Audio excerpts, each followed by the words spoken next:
called Joasam. And he took a wife, whose name was Susanna, the daughter of Chelcias, a very fair woman, and one that feared the Lord.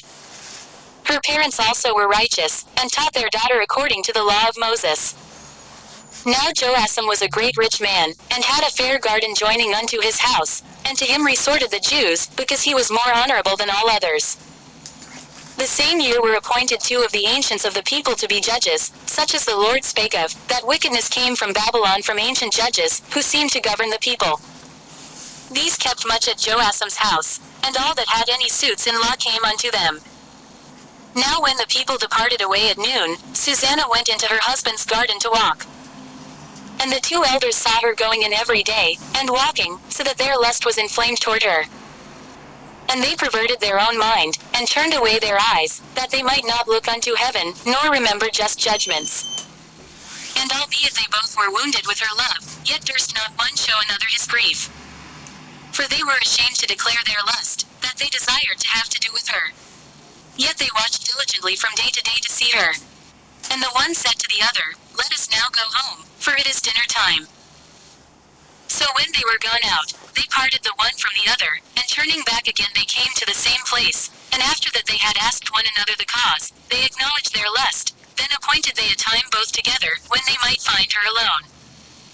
And it fell out, as they watched a fit time, she went in as before with 2 maids only, and she was desirous to wash herself in the garden, for it was hot. And there was no body there save the 2 elders, that had hid themselves, and watched her. Then she said to her maids, Bring me oil and washing balls, and shut the garden doors, that I may wash me. And they did as she bade them, and shut the garden doors, and went out themselves at privy doors to fetch the things that she had commanded them, but they saw not the elders, because they were hid.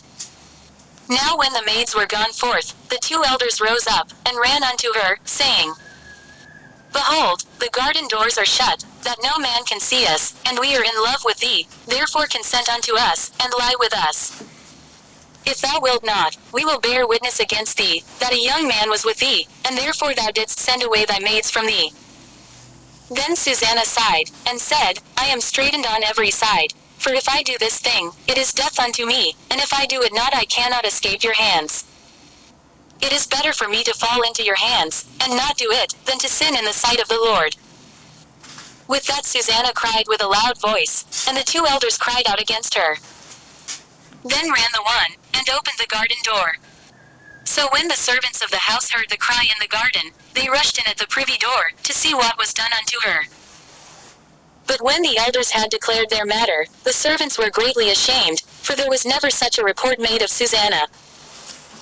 And it came to pass the next day, when the people were assembled to her husband Joasam, the 2 elders came also full of mischievous imagination against Susanna to put her to death. And said before the people, Send for Susanna, the daughter of Chelcias, Joasam's wife. And so they sent. So she came with her father and mother, her children, and all her kindred. Now Susanna was a very delicate woman, and beauteous to behold. And these wicked men commanded to uncover her face, for she was covered that they might be filled with her beauty. Therefore her friends and all that saw her wept. Then the 2 elders stood up in the midst of the people, and laid their hands upon her head. And she weeping looked up toward heaven, for her heart trusted in the Lord. And the elders said, As we walked in the garden alone, this woman came in with 2 maids, and shut the garden doors, and sent the maids away. Then a young man, who there was hid, came unto her, and lay with her. Then we that stood in a corner of the garden, seeing this wickedness, ran unto them. And when we saw them together, the man we could not hold, for he was stronger than we, and opened the door, and leapt out. But having taken this woman, we asked who the young man was, but she would not tell us. These things do we testify. Then the assembly believed them as those that were the elders and judges of the people, so they condemned her to death. Then Susanna cried out with a loud voice, and said, O everlasting God, that knowest the secrets, and knowest all things before they be. Thou knowest that they have borne false witness against me, and, behold, I must die, whereas I never did such things as these men have maliciously invented against me. And the Lord heard her voice. Therefore when she was led to be put to death, the Lord raised up the Holy Spirit of a young youth whose name was Daniel, who cried with a loud voice, I am clear from the blood of this woman. Then all the people turned them toward him, and said, What mean these words that thou hast spoken? So he standing in the midst of them said, Are ye such fools, ye sons of Israel, that without examination or knowledge of the truth ye have condemned a daughter of Israel? Return again to the place of judgment, for they have borne false witness against her. Wherefore all the people turned again in haste, and the elders said unto him, Come, sit down among us, and show it us, seeing God hath given thee the honor of an elder. Then said Daniel unto them, Put these two aside one far from another, and I will examine them. So when they were put asunder one from another, he called one of them, and said unto him, O thou that art waxen old in wickedness, now thy sins which thou hast committed aforetime are come to light.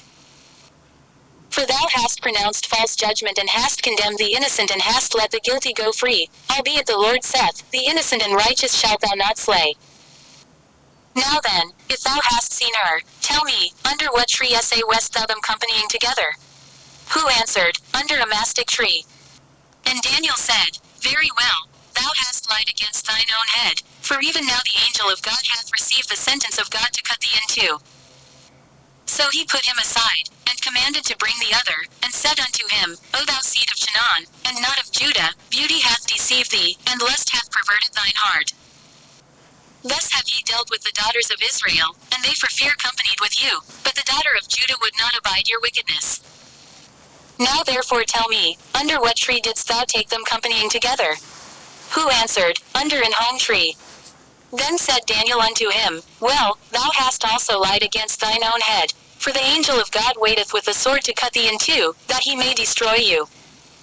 With that all the assembly cried out with a loud voice, and praised God, who saveth them that trust in him. And they arose against the two elders, for Daniel had convicted them of false witness by their own mouth. And according to the law of Moses they did unto them in such sort as they maliciously intended to do to their neighbor, and they put them to death.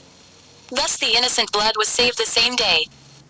Therefore Chelcias and his wife praised God for their daughter Susanna, with Joasam her husband, and all the kindred, because there was no dishonesty found in her.